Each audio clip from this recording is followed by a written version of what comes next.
आज के इस खौफनाक विश्लेषण में आप सभी का स्वागत है। आज हम जिस सच्ची घटना पर गहराई से चर्चा करने वाले हैं वो सच में किसी के भी रोंगटे खड़े करने के लिए काफी है। हम एक ऐसी दास्तान के पन्नों को पलटेंगे जहां महज थोड़े से लालच ने एक ऐसा डरावना दरवाजा खोल दिया जिससे शायद हमेशा के लिए बंद ही रहना चाहिए था। तो चलिए बिना किसी देरी के इस रहस्य की गहराई में उतरते हैं। लाल जोड़ा आया घर, संग लाया एक काली रात। अब ये घटना इसी रूह कंपा देने वाले वाक्य से शुरू होती है। ये सुनने में भले ही एक साधारण सी बात लगे, लेकिन ये इस बात का बहुत ही डरावना उदाहरण है कि कैसे एक मामूली सा दिखने वाला कपड़ा अपने साथ मौत का साया भी ला सकता है। यकीन मानिए, ये कोई आम किस्सा नहीं है, बल्कि एक ऐसा खौफनाक सच है जो हमारी और आपकी समझ से बिल्कुल परे है। तो भाग एक श्रापित लाल जोड़ा, जहां से इस मौत के खेल की शुरुआत होती है। कहानी के बीचों बीच है पिंटू। पिंटू गांव का एक बहुत मशहूर दर्जी है। हुआ कुछ यूं कि एक दिन एक अनजान आदमी स्कूटी पर उसकी दुकान पर आता है और उसे ड्राई क्लीन किया हुआ एक भारी भरकम 16 किलो का बोरा थमा देता है। उस बोरे के अंदर एक बेहद खूबसूरत लाल रंग का शादी का जोड़ा था। मजे की बात तो यह है कि उस आदमी ने पिंटू को बातों बातों में ये इशारा भी किया कि ये माल इतना शानदार है मानो किसी महारानी के यहाँ से चुराया गया हो। लेकिन पिंटू का पूरा ध्यान सिर्फ और सिर्फ अपने मुनाफे पर अटका हुआ था। अब जरा इस कीमत पर गौर कीजिए, सिर्फ 1000 रुपए। मतलब पिंटू ने उस अनजान आदमी से वो राजसी लाल जोड़ा मात्र 1000 रुपए में खरीद लिया। उसका ध्यान उस सस्ते सौदे पर इतना ज्यादा हावी हो चुका था कि उसने एक बार भी ये नहीं सोचा कि आखिर कोई इतनी महंगी चीज इतने सस्ते में क्यों बेच रहा है। उसने उस कपड़े के पीछे छिपे काले सच को पूरी तरह से नजरअंदाज कर दिया। और अब यहां लालच की असली हद देखिए।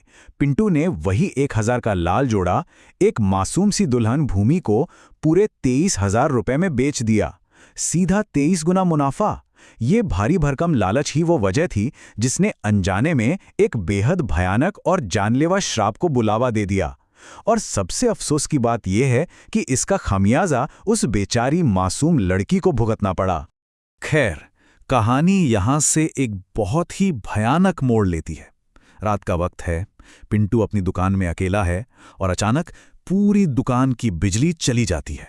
घुप अंधेरा। पिंटू जैसे ही जनरेटर चालू करने के लिए अपनी जगह से उठता है, उसे एक बहुत ही धीमी, रूह कंपा देने वाली फुसफुसाहट सुनाई देती है। पिंटू वो घबराकर पीछे मुड़ता है और सीधे उस बेजान पुतले यानी मैनेकिन की आंखों में देखता है जिसे उसने वो लाल जोड़ा पहन रखा था। और फिर अचानक उस पुतले का चेहरा एक बेहद डरावने रूप में बदलता है और वो जोर से चीख पड़ती है। आईने में परछाई और एक शैतानी मुस्कान। अब देखिए, यह दहशत सिर्फ पिंटू की दुकान तक ही सीमित नहीं रही। अगले ही दिन यह सारा खौफ भूमि के घर तक पहुंच गया। बहुत ही रहस्यमयी तरीके से वो लाल जोड़ा सुबह सुबह भूमि के घर की चौखट पर पड़ा हुआ मिलता है। भूमि की मां को लगा कि शायद पिंटू ने ही इसे भिजवाया होगा, लेकिन सच तो ये था कि उस श्रापित कपड़े ने अपना शिकार खुद ढूंढ लिया था। अब जरा इस खौफनाक दृश्य को समझने की कोशिश कीजिए। बाईं तरफ भूमि वो शादी का जोड़ा पहनती है और बहुत खुशी खुशी खुद को आईने में निहार रही है, लेकिन दाईं तरफ खौफ की असली तस्वीर छिपी है। भूमि अचानक ये महसूस करती है कि आईने में उसकी परछाई उसके साथ बिल्कुल नहीं हिल रही है। वो परछाई एकदम स्थिर खड़ी है, उसके चेहरे पर एक बेहद चालाक और शैतानी मुस्कान है और उसकी आंखें पूरी तरह से बेजान हैं। मतलब वो परछाई अब भूमि की थी ही नहीं, वो किसी और की हो चुकी थी। भाग 3, सगाई में मौत का वो खौफनाक मंजर। ये पूरा घटनाक्रम भूमि की सगाई वाले दिन अपने चरम पर पहुंच जाता है।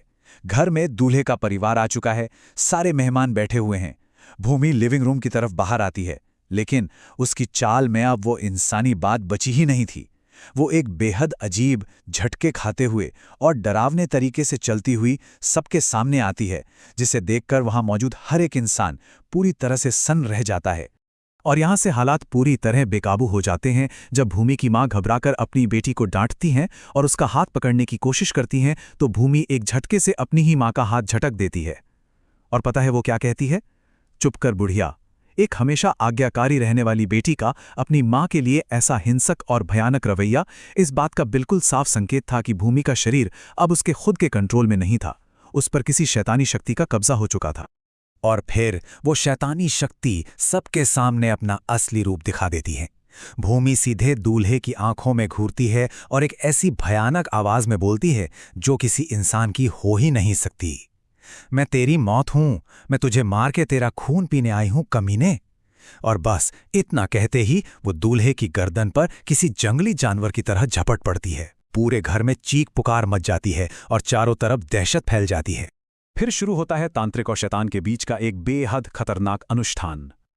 इस जानलेवा हमले के बाद आनन फानन में रात के अंधेरे में एक साधु को बुलाया जाता है। भूमि को एक बिस्तर से बहुत मजबूती से बांध दिया गया है, लेकिन वो अभी भी किसी खूंखार जानवर की तरह तड़प रही है। जब साधु उस शक्ति से पूछताछ करता है तो वो शैतान चीख चीख कर कहता है कि उसे शादियों से सख्त नफरत है। और तभी अचानक भूमि के शरीर पर अपने आप गहरे और भयानक घाव उभरने लगते हैं, खून रिसने लगता है। अब यहां आकर हमारे सामने एक बहुत बड़ा सवाल खड़ा होता है। आप ही सोचिए, एक इतनी हिंसक शैतानी शक्ति को एक श्रापित कपड़े से अलग कैसे किया जाए। साधु को ये बात बहुत अच्छी तरह से समझ आ चुकी थी कि वो शैतानी ताकत शारीरिक रूप से उस लाल जोड़े के साथ जुड़ चुकी है। मतलब जब तक वो जोड़ा भूमि के शरीर पर है, उस शैतान को बाहर निकालना नामुमकिन है। तो इस शैतान को निकालने के लिए साधु ने एक बहुत ही खतरनाक अनुष्ठान की योजना बनाई। चलिए इस प्रक्रिया को थोड़ा समझते हैं। पहला कदम, भूमि को बिस्तर से पूरी तरह जकड़कर बांधना।